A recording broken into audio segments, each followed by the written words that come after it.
Bonjour les amis, c'est Pascaline, hypnothérapeute.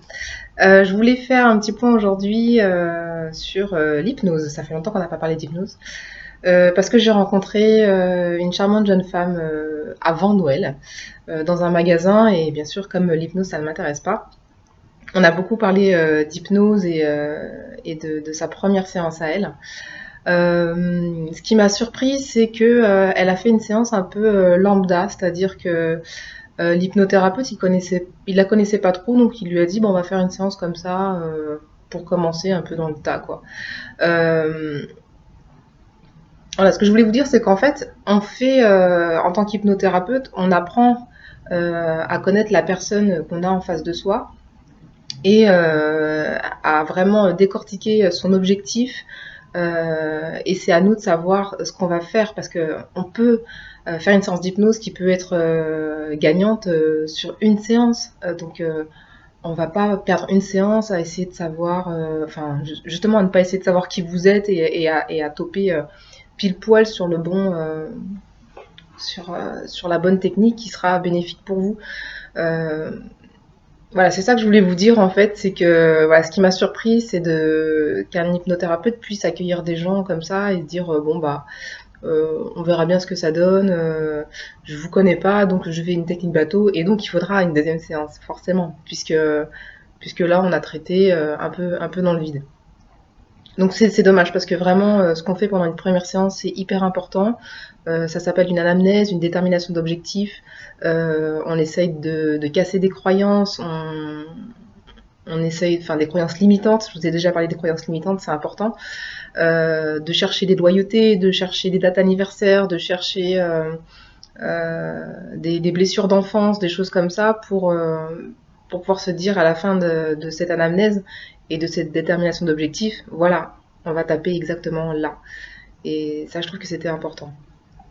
Après, quand on a peur de l'hypnose, parce qu'il y a beaucoup de gens qui craignent l'hypnose et qui craignent qu'on rentre à l'intérieur de leur tête et qu'on fasse je ne sais quoi, du coup, je parle à cette personne d'auto-hypnose. Moi, c'est comme ça que j'ai commencé il y a quelques années. J'ai fait de l'auto-hypnose pendant 2, 3, 4 ans avant de vraiment me dire je vais me former, je vais devenir hypnothérapeute.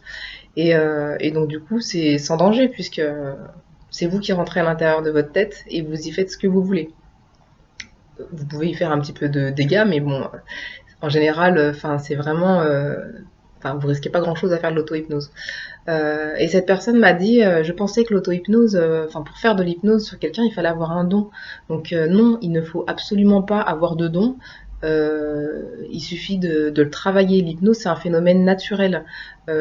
Chacun de nous entre en état d'hypnose 10 à 12 fois par jour pour détendre un peu son cerveau, pour le mettre un peu en mode off. Et puis, c'est ce qui nous permet d'avancer, de se reposer, de repartir sur autre chose, de laisser venir des intuitions, de pouvoir juste se laisser aller. Donc, c'est quelque chose que vous faites naturellement. Ou alors on considère que tout le monde a un don et que tout le monde est capable de se mettre en auto-hypnose. Donc c'était un point important que dont je voulais vous parler aujourd'hui. Euh, Parce que justement, si on craint l'hypnose, on n'a qu'à faire de l'auto-hypnose. Et alors là, on sentira ce qui se passe à l'intérieur de nous. Et puis, une fois qu'on commencera des séances d'hypnothérapie avec un hypnothérapeute en face, on retrouve cette sensation parce que plus on s'entraîne et plus c'est facile d'entrer dans un état hypnotique. Donc voilà, moi j'apprends l'auto-hypnose à mes patients.